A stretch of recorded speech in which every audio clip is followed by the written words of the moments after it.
Good afternoon, everyone. Today we are doing class 8 science chapter 2 of curiosity, the invisible living world beyond our naked eye. हमने chapter 1 कर लिया है science का, exploring investigative world of science, उसका पूरा हमने complete कर लिया है. एंड अगर आपको आगे और भी चैप्टर्स चाहिए किसी भी सब्जेक्ट से रिलेटेड तो आप मुझे कमेंट सेक्शन में बता सकते हैं. आज हम फिलहाल चैप्टर करने वाले हैं the invisible living world beyond our naked eye. Let's start the chapter. यहाँ पे कुछ क्वेश्चंस दिए हैं, एक बार इनको रीड कर लेते हैं. Have you ever wondered what you might see if the invisible world around you became visible? How do you think your observation of this hidden world might change the way you think about size, complexity, or even what counts as living? Have you thought how these tiny living beings interact with each other? तो आप पे ये कुछ questions दिए गए हैं आपकी curiosity से रिलेटेड, आप इनको पढ़ सकते हैं. ओके समझ भी सकते हैं चाहे तो. पहला फर्स्ट क्वेश्चन यही कहता है कि अगर आपको इनविजिबल वर्ल्ड जो आपको चीज़ दिखती नहीं है वो दिखने लग जाए तो क्या चीज़ होगी, आप क्या देख सकते हो उसके अंदर. एंड सेकंड क्वेश्चन आपके कहता है कि जो आप चीज़ें देख पा रहे हो, जो आप चीज़ें सोचते थे कि ये इतनी साइज़ की होगी. For example if I said आपने मान लिया कि माइक्रो ऑर्गेनिज्म बहुत छोटे होते हैं, बहुत छोटा साइज़ होता है उनका, करीब इतने तरीके से होते हैं, छोटी डॉट की तरह उन्होंने माना कि माइक्रोब्स हैं. बट अगर आपने उनको देखा वो उससे ज़्यादा छोटे हैं तो आप ऐसी ऐसी चीज़ें, आपको क्या लगता है ऑब्जर्वेशन पे कि उनकी साइज़ कितना होगा, क्या उनकी कम्प्लेक्सिटी होगी, क्या उनके फीचर्स फंक्शंस होंगे. एंड थर्ड क्वेश्चन यही कहता है कि सभी लिविंग बींग्स कैसे दूसरे से इंटरेक्ट करते हैं. एंड अगर आपके माइंड में कुछ क्वेश्चन आए तो आप यहाँ पे लिख भी सकते हैं. अब हमारा चैप्टर स्टार्ट होता है. Let's start the chapter now. So the human eye can only see objects that are above a certain size. जो human eye है वो एक certain size के थ्रू ही किसी चीज़ को देख सकती है. If I said ant, चींटी जो है, चींटी सबसे ज़्यादा स्मॉलेस्ट साइज़ है जो कि हमारे आइज़ देख सकती हैं. ठीक है, उससे छोटी चीज़ें हमारी आइज़ नहीं देख सकती. अगर हम आंट के बच्चे को देखें उससे छोटा साइज़ हम नहीं देख, आपकी आंखें जनरली नहीं देख सकती हैं. ठीक है, उससे छोटा साइज़ आपका माइक्रोब्स आ रहता है वो हम नहीं देख सकते. तो ह्यूमन आई भी एक सर्टेन छोटे साइज़ पर ही ऑब्जेक्ट्स को देख सकते हैं, एक सर्टेन लेवल पे ही किसी ऑब्जेक्ट को देख सकती है. ठीक है, फॉर अ लॉन्ग टाइम बहुत सी जो चीज़ें थी, छोटी चीज़ें थी, वो हमारे लिए अननोन रह गई थी. हम जानते ही नहीं थे वो क्या चीज़ है. जैसे कि पुराने ज़माने में किसी को पता ही नहीं था कि माइक्रोब्स क्या होते हैं, बट आज के ज़माने में सभी को पता है माइक्रोब्स, माइक्रो ऑर्गेनिज्म क्या होते हैं. लॉन्ग अगो पहले ज़माने में जो पीपल थे उन्होंने डिस्कवर किया था जो कर्व्ड पीस है ग्लास का. कर्व्ड पीस मतलब दिस वन शेप. ठीक है, तो जो कर्व्ड पीस है वो स्मॉलर चीज़ों को बड़ा दिखाता है. ठीक है, लेंटल शेप का होता है जो पीस है ग्लास का, वो लेंटल सीड मतलब आपने एक पल्स होता है कुछ इस टाइप में. ठीक है, तो कुछ इस टाइप में वो ग्लास है जो कि हमें छोटी चीज़ों को बड़ा दिखाता है. मिडल में थिक होता है एंड साइड में थिन होता है. ठीक है, इंपॉर्टेंट लाइन है कि जो हमारा लेंटल सीड का शेप का स्ट्रक्चर होता है ग्लास, उसको हम अभी पढ़ने वाले हैं, उसको हम कहते हैं माइक्रोस्कोप. ठीक है, सॉरी मैग्नीफाइंग ग्लास कहते हैं उसे. सो वो मिडल में थिक होता है, thick in the middle and thin at the edge. ठीक है, उसको हम लेंस कहते हैं एंड लेंस हमारे मैग्नीफाइंग ग्लास में यूज़ होता है. ठीक है, आपके क्वेश्चन पेपर में आ सकता है कि आपको बताना है लेंस में मिडल और थिन कहाँ होता है. तो मिडल थिक होता है, थिक आपका मिडल थिक होता है एंड एजेस आपकी थिन होती हैं. ठीक है, ओवर टाइम जो लेंस थे इम्प्रूव हुए, बहुत पावरफुल बनते गए लेंस भी. टेक्नोलॉजी के थ्रू एंड बहुत सारे डेवलपमेंट के थ्रू लेंस भी पहले मैग्नीफाइंग ग्लास बचे जो मैग्नीफाइंग ग्लास से माइक्रोस्कोप में चेंज हुए, जिन्होंने हेल्प किया ह्यूमंस को छोटी छोटी चीज़ों को देखने के लिए जो उनकी आइज़ भी नहीं देख सकती थी. That can not be seen through our naked eye. Naked मतलब जो हमारी आइज़ नहीं देख सकती नेचुरली. जो इन्वेंशन है माइक्रोस्कोप का, उन्होंने जो टाइनी लिविंग क्रिएचर्स मतलब जो माइक्रो ऑर्गेनिज्म है उनकी लिविंग वर्ल्ड को, जो फैसिनेटिंग लिविंग वर्ल्ड है उसको हमारे सामने दिखाया, शो किया. एंड हमने एक्सप्लोर किया बहुत सारे लाइफ फॉर्म्स इस चैप्टर में भी जो हम आगे पढ़ने वाले हैं. You have already learn about the amazing variety of living beings. Just look around, अपने आसपास देखिए, हमने बहुत सारी चीज़ें देखी थी, अमेजिंग वैरायटी देखी लिविंग ऑर्गेनिज्म की पहले वाले भी क्लासेस में भी. So they are so many beautiful plants है, बहुत सारे ब्यूटीफुल प्लांट्स हैं, एनिमल्स हैं, उनकी शेप साइज़ अलग है, कलर्स अलग हैं. ठीक है, कुछ ऑर्गेनिज्म छोटे हैं तो कुछ बहुत बड़े हैं. वो स्ट्रक्चर या किसी अपने कलर पे ही डिफाइन नहीं होते, उनके फीचर्स पे भी डिफाइन होते हैं. जैसे कि अगर हम देखते हैं चीता एंड एलिफेंट, ठीक है, या हम आंट और एलिफेंट लेते हैं, ठीक है। एलिफेंट हमने पिक लिया आंट से एंड एलिफेंट से छोटा हमने आंट लिया। सो आंट की फीचर्स और एलिफेंट के फीचर्स दोनों डिफर करते हैं। कैसे? आंट हमारा क्या होता है, बहुत छोटा होता है, ठीक है, एलिफेंट बहुत बड़ा होता है। आंट सबसे ज़्यादा हार्ड वर्किंग, आप जानते हो तो सबसे ज़्यादा हार्ड वर्किंग क्रिएचर है हमारी आंट, बट एलिफेंट नहीं है, ठीक है। एलिफेंट क्या खा, एलिफेंट लीव्स खाता है, ठीक है, बैम्बूज भी खाते हैं एलिफेंट्स, बट आंट नहीं खाते। तो अपने फीचर्स के थ्रू ये डिफर भी करते हैं, ठीक है, इनके कलर के थ्रू डिफर करते हैं, अपने फंक्शन से भी डिफर करते हैं, ठीक है। So they they differ not in only in the structure but also in many other features. ये तो सभी लिविंग बींग्स हैं विद द प्लांट्स और एनिमल्स, इनको हम ऑर्गेनिज्म कहते हैं। ऑर्गेनिज्म किसे कहते हैं? Very important line, underline this, all these living beings with the plants और एनिमल्स, इनको हम ऑर्गेनिजम्स कहते हैं। So have you ever notice the smallest organism around you that is visible to the naked eye? आपने कभी smallest organism देखा जो कि आपके नेकेड आई देख सकते हो? तो येस, आप आंट लिख सकते हो, ठीक है, आंट हमने देखा है। आंट से भी छोटा उसके जो आंट जो बेबी होता है, ठीक है। थिंक अबाउट इट, सोचो कि आपकी आईज कितना छोटा देख सकती हैं। यू माइट हैव सीन कि कुछ लोग ग्लासेस लगाते हैं पढ़ते समय, कुछ लोग के चश्मा लगा रहता है। सो क्यों लगा रहता है? जिससे कि उनको जो चीज़ें हैं वो ज़्यादा क्लियरली दिख सके, it helps to see more better. So और what happens when we use a magnifying glass? अगर हम ग्लासेस की जगह मैग्नीफाइंग ग्लास देखें, ऑब्जर्व करें, तो वो हमें मैग्नीफाइंग करके दिखाता है। मैग्नीफाइंग से आप समझ जाओ यहाँ पे मैग्नीफाइंग आ रहा है, मतलब मैक्सिमम लेवल तक दिखाता है, ठीक है, maximum level of smallest thing वो हमें शो करता है। एंड उससे भी ज़्यादा शो करता है आपका माइक्रोस्कोप, ठीक है। यहाँ पे एक्टिविटी शो करी गई है, let us observe. So take a round bottom flask made up of a glass as shown in figure 2.1, fill it in the water, close the mouth of the flask with the cork, now place the flask on an open book and look at the letters through it। so यहाँ पे हमें क्या लेना है, यहाँ पे आपको picture के थ्रू भी समझ में आ जाएगा। यहाँ पे बुक है, वेल आपके पुराने कोर्स की बुक है यहाँ पे, एज यू कैन सी, और अगर आप याद करें तो यहाँ पे बोला गया है हमें राउंड बॉटम फ्लास्क लेना है, ठीक है। राउंड बॉटम फ्लास्क का मतलब क्या है? आपको एक राउंड बॉटम 3D राउंड वाला जो होता है, सॉरी 2D राउंड का जो होता है, राउंड वाला लेना है आपको, सर्कल वाला फ्लास्क लेना है, ठीक है। उसके अंदर आपको पानी भर देना। पानी भरने के बाद ना आपको उसका जो कॉर्क है, जो उसका माउथ है, जहाँ से आपका जिसमें जो होल तरह से आता है उसको पानी भरा था, उसका आपको कॉर्क के थ्रू बंद कर देना। कॉर्क क्या होता है? कुछ आपका कार्डबोर्ड के थ्रू भी बना होता है कॉर्क, ठीक है। आपने बहुत सारी मूवीज़ में देखा होगा, बॉर्डर्स में जो लगा रहता है, जो ट्रेजर वाली ज़्यादा मूवीज़ रहती है उसके अंदर कॉर्क यूज़ करा जाता है, ठीक है। वैसे मैं आपको पोस्ट पे डाल भी दूंगी कॉर्क कैसे दिखता है, वहाँ से भी देख सकते हैं। एंड उसके बाद आपको उसका बंद कर देना है। और उस जो आपने ये जो पूरा तैयार करा है फ्लास्क के अंदर पानी भर के, उसका माउथ क्लोज करके, उसको आप किसी बुक पर लगा के देखना, तो आपको छोटे छोटे वर्ड्स बड़े दिखेंगे। यहाँ पर आप देख सकते हो बाकी लेटर्स कितने कितने छोटे हैं, बट यहाँ पे एंटीबायोटिक्स कितना बड़ा दिख रहा था। आप यहाँ पर देख सकते हैं कि जो फ्लास्क होता है, जब उसके अंदर पानी भर देते हैं, दिस फ्लास्क हैपन्स, ये चीज़ ऐसे हुई क्योंकि फ्लास्क को हमने वाटर से भर दिया, जिसने मैग्नीफाइंग ग्लास के थ्रू एक एक्ट किया, ठीक है। So now use a real magnifying glass. इसको भी देखने के लिए कि डिफरेंस क्या है, आप मैग्नीफाइंग ग्लास का यूज़ करके देखना, इन चीज़ों को देख, आर्ट को ऑब्जर्व करना, और आप बताना कि आपको उनकी छोटी छोटी डिटेल्स बॉडी पर क्लियरली दिख पा रही हैं। So for a long time जो पीपल थे वो क्यूरियस हुआ करते थे टाइनी ऑर्गेनिज्म के बारे में जानने के लिए, कहाँ रहते, क्या करते, इनके फीचर्स, फंक्शंस, कलर, साइज क्या है, सब कुछ इस बारे में क्यूरियोसिटी उनको रहती थी, ठीक है। And but they could not see them, वो नहीं देख पाते थे अपनी नेकेड आईज से। सो ये इनविजिबल वर्ल्ड हमारे सामने कैसे आई, इसका कैसे डिस्कवरी हुई, तो वो हम जानने वाले हैं आगे की इस चैप्टर के थ्योरी बेस्ड पर। उसके बाद यहाँ पे दे रखा है, do you know which scientific discovery है does the tiny living organism for the first time? ऐसी कौन सी साइंटिफिक डिस्कवरी जिसने हमें हेल्प किया to see tiny world of the first time, that is what, जो आपकी डिस्कवरी हुई थी जिसके थ्रू हमने देखा tiny world of for the first time, that is microscope, ठीक है। अब मैग्नीफाइंग ग्लास, तो माइक्रोस्कोप में हमने मैग्नीफाइंग ग्लास को नहीं लिखा बिकॉज मैग्नीफाइंग ग्लास यहाँ पे क्या बोला गया है, टाइनी वर्ड को फर्स्ट टाइम आपको क्लियरली देख के बताया है, तो क्लियरली हमें माइक्रोस्कोप के थ्रू दिखता है।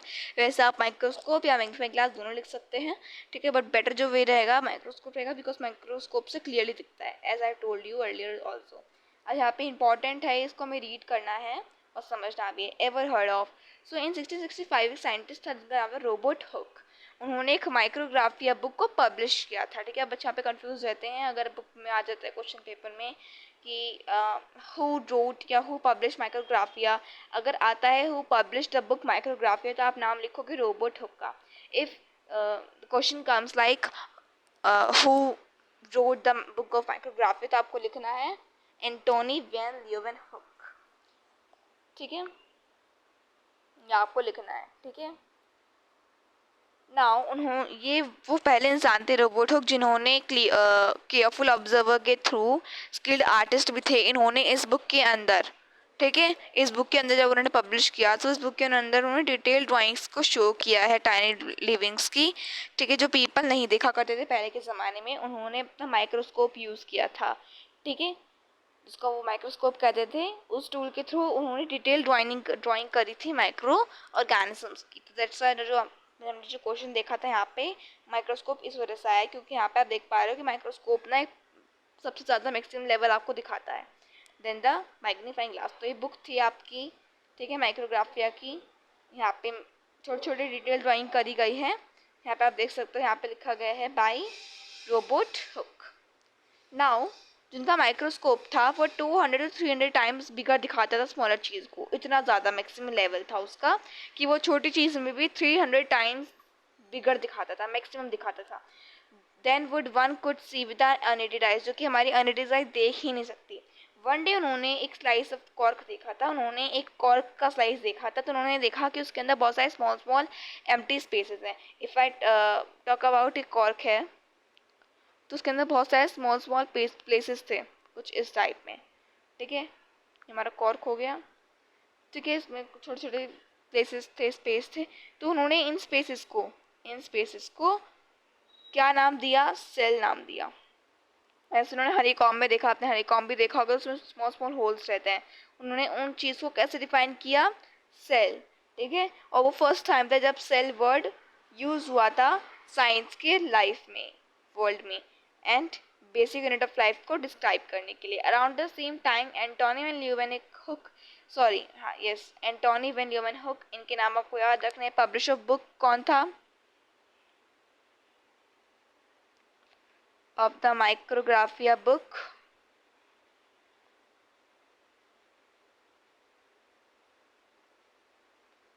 Micrographia book was whom, Robert Hooke.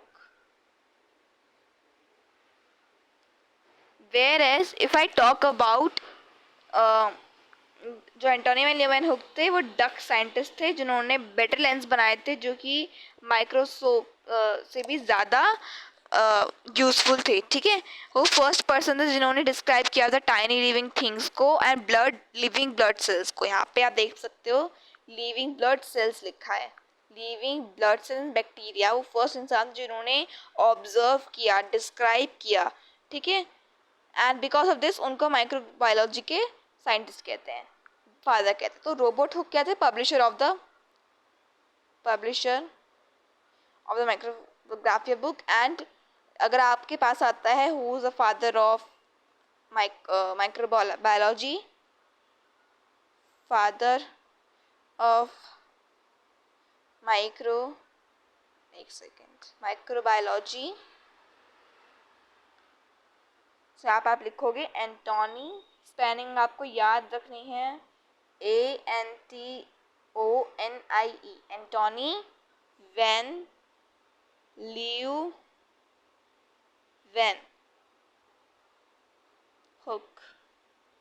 LEEWENHOEK,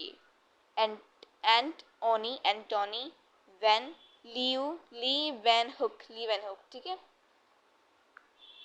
तो हमारा हो गया इसमें जो बॉक्स गिवन था, यहाँ पे आपको दिखा रहा है जैसे कि यहाँ पे माइक्रोग्राफिया बुक दिखाई है, शो करी गई है, यहाँ पे उनका माइक्रोस्कोप दिखाया गया है रोबोट हुक का। एंड माइक्रोग्राफिया बुक हमें शो हुई है। यहाँ पे हमें ये दिखाया गया है कि यहाँ पे आपका हनीकॉम्ब के अंदर जो स्मॉल स्पेसेस थे उनको डिस्क्राइब किया गया था एज अ सेल। ठीक है, so that's the thing. Now next second topic आता है हमारा what is the cell. Cell के बारे में जानते हैं। तो सेल सभी लिविंग बीइंग्स सेल से बने हुए होते हैं। तो you might wonder what cell actually look like, so let's take a closer look at the basic structure of the cell using microscope. यहाँ पे हमें एक्टिविटी शो गई है, let's study a cell. Cell के थ्रू हम एक activity करने वाले हैं। वैसे प्लांट सेल की एक्टिविटी है, प्लांट सेल के बारे में जानने वाले हैं यहाँ पे हम, क्योंकि सेल्स डिफरेंट ऑर्गेनिज्म के थ्रू होते हैं। ह्यूमन सेल्स को हम एनिमल सेल भी कहते हैं, एंड और जो बाकी प्लांट्स वाले सेल को हम प्लांट सेल कहते हैं। ठीक है, एक्टिविटी में करना है, यहाँ पे आप इमेजेस के थ्रू भी समझ सकते हैं, वरना अगर आपको समरी चाहिए तो यहाँ पे आपको शॉर्ट में बॉक्स भी दे रखा है, इसको आप देख सकते हैं साथ में। ठीक है, ये भी इंपॉर्टेंट है, एक्टिविटी एग्जाम में आ सकती है, very important. So take an onion bulb, एक ऑनियन बल्ब को लेना है फ्रॉम योर किचन।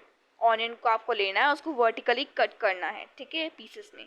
उसका जो ऑनियन का पल्प होगा, जो उसका छिलका वाला पल्प होगा, just like if I said ये हमारा ऑनियन है,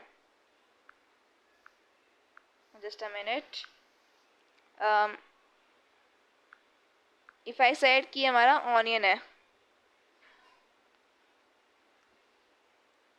ठीक है, हमारा ऑनियन है, तो यहाँ पे आपको उसको वर्टिकली कट करना है।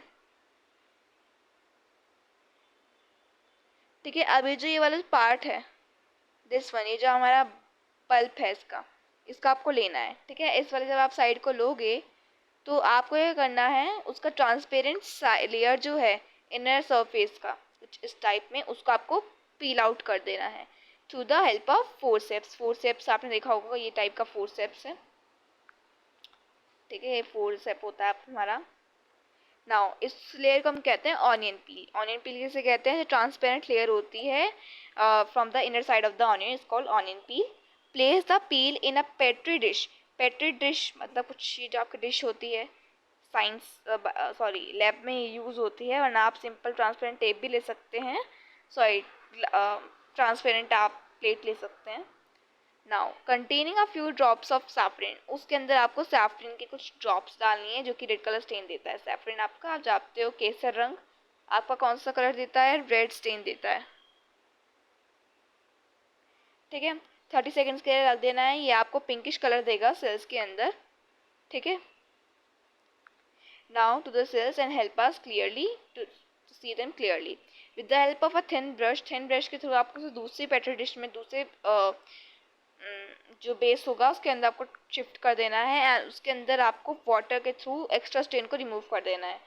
ठीक है, जो सेल्स के अंदर होगा वो उस दिन के अंदर आपका पिंकिश कलर रहेगा, बाकी जो आपका पार्ट है उसके अंदर आपको उसे वाटर के थ्रू क्लीन कर देना है, हटा देना है उसको। ठीक है, now carefully place the stained onion peel on the glass slide and thin brush के थ्रू रखना है, और ये इंश्योर करना है कि वो ये जो थी आपकी चीज़, ये आपकी ब्रेक ना हो या टूटे ना। ठीक है, वरना आपके सेल्स आपको क्लियरली नहीं दिख पाएंगी। उसके अंदर आपको ग्लाइसरीन की ड्रॉप्स डालनी है। उसके बाद आपको ग्लाइसरीन क्या करता है, आपको एक तो इम्प्रूव बनाता है आपकी क्लैरिटी, जो आप अच्छे से देख पाओ, और सेल्स को भी ड्राई होने से बचाता है। स्लोली स्लोली इसको दूसरे स्लाइड में डालना है। ठीक है, एंड उसके अंदर आपको एक कवर स्लिप डाल देनी है। ये देखना है कि उसके अंदर कोई एयर बबल ट्रैप ना रह जाए, वरना अगर पानी उसके अंदर रहेगा ग्लाइसरीन, आपको देखो जो आपका एक्स्ट्रा ग्लाइसरीन था उसको भी आपको ब्लोटिंग पेपर से जेंटली हटा देना है। ठीक है, उस अगर आप हटा दोगे तो आपको एक्स्ट्रा जो एयर बबल्स हैं वो भी आपको नहीं दिखेंगे। ठीक है, उसके बाद आपको उसको माइक्रोस्कोप में देखना है और उसको क्लियरली कंपेयर करना है। So what similarities do you find in 2.3 से 2.3 डी। यहाँ पे सी दे रखा है, डी दे रखा था, आप देख सकते हैं। यहाँ पे आप जब माइक्रोस्कोप के थ्रू से देखोगे तो आपको कुछ इस टाइप का स्ट्रक्चर शो होगा। यहाँ पे ब्रिक दे रखी है।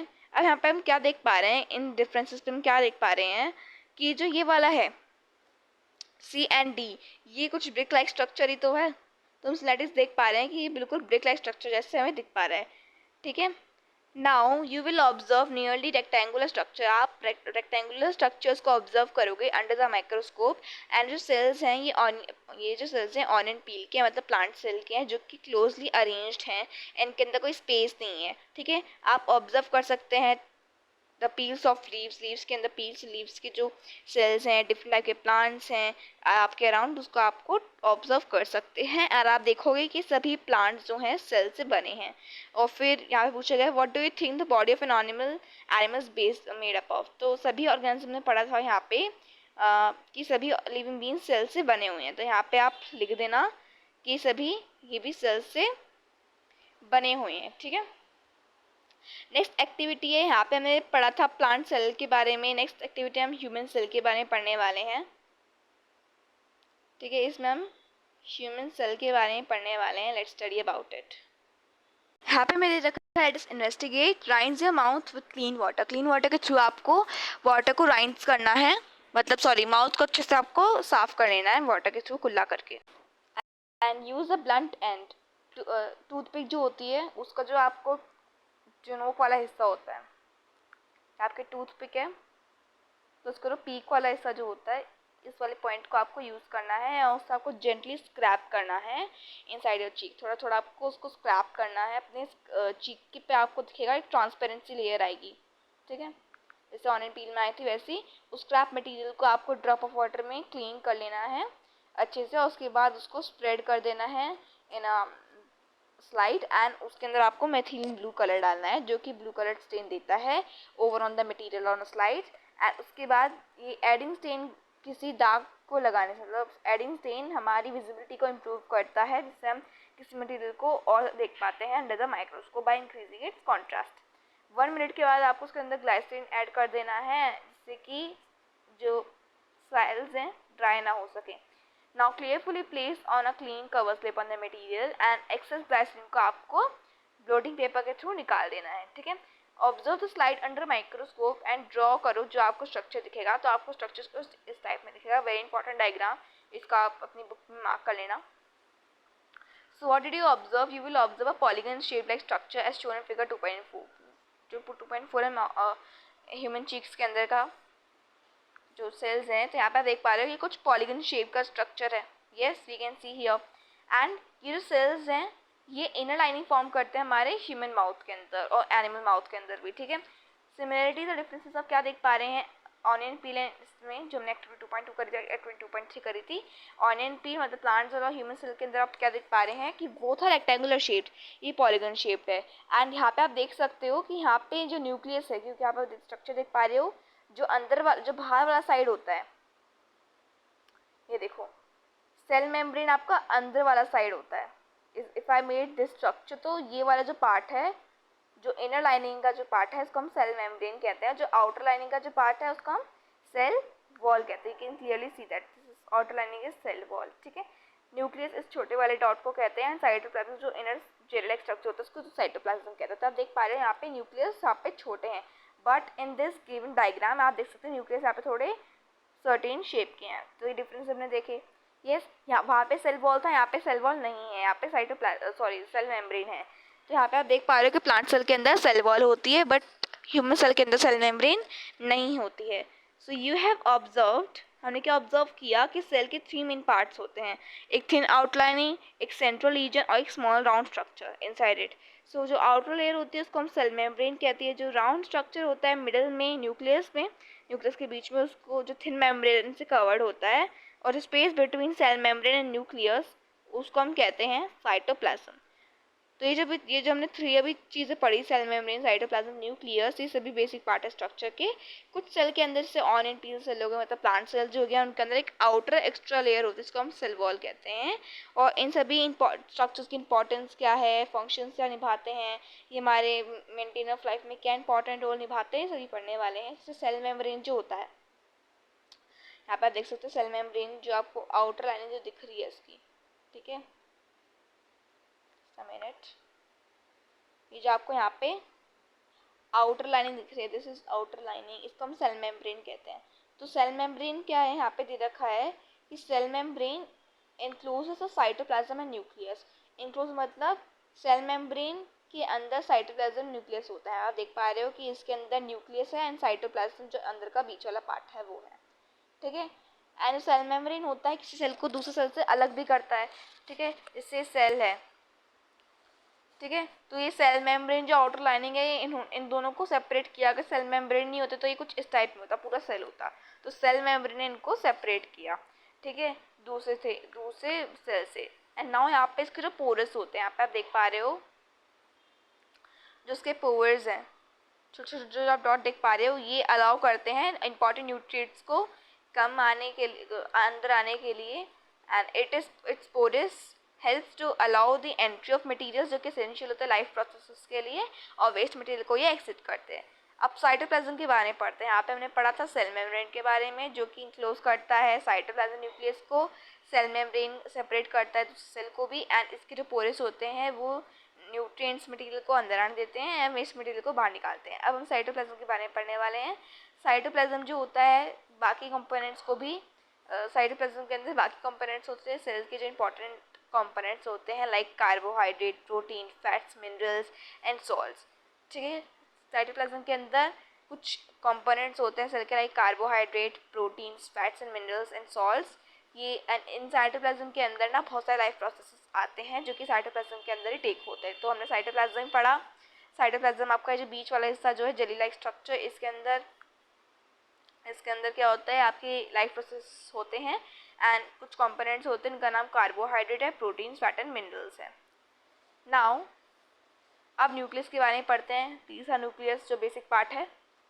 सो न्यूक्लियस क्या है, रेगुलेट करता है सभी एक्टिविटीज़, जो सेल के अंदर सभी एक्टिविटीज़ हो रही है वो न्यूक्लियस के थ्रू होती है। न्यूक्लियस कंट्रोल करता है सभी एक्टिविटीज़ जो किसी सेल के अंदर हो रही है, एंड ये ग्रोथ को भी बढ़ाता है। ग्रोथ को कैसे बढ़ाता है, हम जानते हैं कि न्यूक्लियस के अंदर डीएनए होता है, ठीक है, जो कि एक जेनेटिक मटीरियल है। अब डीएनए क्या करता है, डिवाइड करता है सेल को। इफ आई सेड इज एक सेल है, तो इसने सेल को डिवाइड किया इनटू 2 पार्ट्स। ये सेल डिवाइड हो जाएगा, ये भी 2 पार्ट्स में, ये भी सेल डिवाइड हो जाएगा 2 पार्ट्स में। तो यहाँ पे ऐसे कुछ इस टाइप में ग्रो होते हैं सेल्स हमारे बॉडी के अंदर भी, ठीक है, डीएनए के थ्रू। नाउ अब सेल वॉल जो होती है प्लांट सेल के अंदर, वो प्रोवाइड करती है प्लांट सेल को रिगिडिटी एंड स्ट्रेंथ प्रोवाइड करती है। सेल वॉल एक प्लांट सेल की शेप को मेंटेन भी करती है और स्ट्रेंथ देती है प्लांट्स को। दिस इज वाई कुछ सेल्स के अंदर कम्पैक्टली, कुछ सेल के अंदर जो सेल्स होते हैं प्लांट के अंदर, कुछ सेल्स जो होते हैं वो अरेंजली कम्पैक्टली पैक्ड होते हैं और स्ट्रक्चर को फर्म बनाते हैं। नाउ यहाँ पे हमें गिवन बॉक्स है, बहुत ज़्यादा इंपॉर्टेंट है, इसको भी मार्क कर लेना, रीड करके जाना एग्जाम टाइम पे, ठीक है। तो यहाँ पे दे रखा है, अगली वीडियो में हम करने वाले हैं वैसे variations in shape and structure of cells. यहाँ पे दे रखा है step further, cells in all parts of a plant have tiny rod shape structure. कुछ सेल्स के अंदर, प्लांट सेल्स के अंदर टाइनी रोड शेप का स्ट्रक्चर होता है जिसको हम प्लास्टिड्स कहते हैं, और प्लास्टिड्स को ही क्लोरोप्लास्ट कहा जाता है, ठीक है। यहाँ पे मैं आपको दिखाती हूँ, हमारा प्लांट सेल है, ये वाला प्लांट सेल है हमारा। तो यहाँ पर देख पा रहे हो कि जो आपको कुछ रोड लाइक स्ट्रक्चर्स दिख रहे हैं, दिस वन, इसको हम क्या कहते हैं, क्लोरोप्लास्ट कहते हैं, ठीक है, मतलब प्लास्टिड्स। इनके अंदर क्लोरोप्लास्ट हम समझ पा रहे हैं, हमने प्रीवियस क्लास में पढ़ा था कि क्लोरोप्लास्ट मतलब क्लोरोफिल इनके अंदर कंटेन होता है, ठीक है, कंटेन्स क्लोरोफिल, ठीक है, जो कि हेल्प करता है फोटोसिंथेसिस प्रोसेस को कंडक्ट करने के लिए, ठीक है। और नॉन ग्रीन प्लांट्स में जो ये क्लोरोप्लास्ट होता है ये यूज़ होता है टू स्टोर सब्सटेंसेस, ठीक है। प्लांट सेल के अंदर लार्ज एम्प्टी लुक स्पेस भी होता है, जिसको हम कहते हैं वैक्यूल। ये जो लार्ज आपको दिख रहा है इसको हम वैक्यूल कहते हैं। ये क्यों यूज़ होता है, हेल्प करता है प्लांट को टू स्टोर इम्पॉर्टेंट सब्सटेंसेस, और ये भी वेस्ट को एग्जिट आउट करता है फ्रॉम द प्लांट सेल, और ये मेंटेन भी करता है शेप ऑफ द सेल, और ये स्ट्रेंथ भी देता है, सपोर्ट करता है प्लांट को। अब एनिमल सेल के अंदर वैक्यूल्स आपको यूजली नहीं दिखते हैं, अगर होते हैं तो वो बहुत छोटे होते हैं जो हमारी आइज नहीं देख सकती, ठीक है। अभी जो वैक्यूल्स होते हैं ये सब सब्सटेंसेस को स्टोर करते हैं जो कि वाटर के अंदर डिजॉल्व होते हैं, ठीक है। सो सेल के अंदर एक सिंपल बैग का स्ट्रक्चर लिक्विड का वो ही नहीं होता, एक कम्प्लेक्स स्ट्रक्चर है ये पूरा डिफरेंट पार्ट्स के साथ, जो कि स्पेशल फंक्शंस अलाउ करते हैं सेल के अंदर से कि ऑर्गेनिज्म काम कर पाता है। तो यहाँ पे जो इंपॉर्टेंट डायग्राम है इसको एक बार समझ लेते हैं, ठीक है। सो यहाँ पे हम देख पा रहे हैं ये हमारा प्लांट एनिमल सेल है एंड हमारा प्लांट सेल है। एनिमल सेल के अंदर जो न्यूक्लियस होता है वो सेंटर में होता है, वेयरएज इसमें साइड में होता है, ठीक है, क्योंकि यहाँ पे पूछा गया है कि हम अपने बेसिक स्ट्रक्चर देख रहे हैं सेल के, तो यहाँ पे डिफरेंस बताने हैं इनके अंदर। तो यहाँ पे हम देख पा रहे हैं कि न्यूक्लियस यहाँ पे इनका बीच वाला साइड में रहता है, वेयरएज यहाँ पे न्यूक्लियस साइड में रहता है, ठीक है। उसके बाद यहाँ पे हम देख पा रहे हैं कि प्लांट सेल के अंदर ना आपका सेल मेम्ब्रेन ही होता है, वेयरएज यहाँ पे आपका सेल वॉल भी दिखता है, सेल मेम्ब्रेन भी दिखता है, ठीक है। यहाँ पर आप देख पा रहे हैं आउटर लाइनिंग है, एक आउटर लाइनिंग तो सेल वॉल सेल मेम्ब्रेन हुआ। यहाँ पे आप देख पा रहे हैं कि एक्स्ट्रा आउटर लाइनिंग है, इसको हम सेल वॉल भी कह रहे हैं, इसके अंदर भी एक एक्स्ट्रा लाइनिंग है जिसको हम सेल मेम्ब्रेन कह रहे हैं। न्यूक्लियस भी देख लिया। अब क्लोरोप्लास्ट में देख लिया, तो जो रोड लाइक स्ट्रक्चर्स आपको दिख रहे हैं, ठीक है, दिस वन इसको हम क्लोरोप्लास्ट कहते हैं। फिर साइटोप्लाज्म दोनों के अंदर पाया जाता है, बीच में जो बीच वाला जो हिस्सा होता है इसको हम साइटोप्लाज्म कहते हैं। वैक्यूल हम देखा कि वैक्यूल हम इसको कहते हैं, इसको जो कि इसके अंदर हम इंपॉर्टेंट सब्सटेंस को स्टोर करते हैं, ये एम्प्टी स्पेस के लिए काम आता है। एंड माइटोकॉन्ड्रिया आपका एक पावर हाउस सेल है जो कि सेल को पावर देता है, ठीक है, ये दोनों में पाया जाता है। माइटोकॉन्ड्रिया का कलर कुछ इस टाइप में होता है। जनरली आपको अगर एग्जाम क्वेश्चन पेपर में आएगा तो माइटोकॉन्ड्रिया अगर आपके पास आता है तो वो जनरली क्या होगा ना, डार्क कलर का होता है, समझ जाना कि वो माइटोकॉन्ड्रिया है, ठीक है। तो यहाँ पे हमने क्या देखा कि प्लांट सेल के अंदर सेल वॉल मिलता है, क्लोरोप्लास्ट मिलता है एंड वैक्यूल मिलता है। वेयरएज एनिमल सेल के अंदर आपको सेल मेम्ब्रेन दिखता है, न्यूक्लियस दिखता है, मतलब एनिमल सेल के अंदर आपको सेल वॉल नहीं दिखता, क्लोरोप्लास्ट नहीं दिखता है, वैक्यूल नहीं दिखता है। तो ये कुछ स्ट्रक्चर से इंपॉर्टेंट डायग्राम है। तो आज की क्लास में जो इंपॉर्टेंट डायग्राम्स मैंने आपको बताए थे, ये आपका इतना ऑन एंड फील का इतना इंपॉर्टेंट डायग्राम नहीं है, बट इंपॉर्टेंट डायग्राम आपका ये है, तो ह्यूमन चीक सेल का एंड ये जो हमें गिवन सेल का डायग्राम था, ठीक है। अगली वीडियो में हम करने वाले हैं variations and shape and structures of cells, जहाँ पे हम ह्यूमन सेल्स के बारे में पहले जानने वाले हैं कि ह्यूमन सेल्स के अंदर कैसे कोई ऑर्गेनिज्म कंडक्ट करता है, वर्क करने को, काम करने के लिए हेल्प करता है। अगली वीडियो में जो टॉपिक कंडक्ट करने वाले हैं वो करेंगे variation shapes and structures of cells, then what are the levels of organism, body of a living organisms, उसके बाद व्हाट आर माइक्रो ऑर्गेनिज्म तक हम अगली वीडियो में कर लेंगे, ठीक है। उसके बाद हम एक्टिविटी स्टार्ट कर देंगे। So that's for today's video. If you like my channel, so please subscribe to it for more updates regarding this channel. And if you have any queries, you can freely ask me on comment section. Bye bye.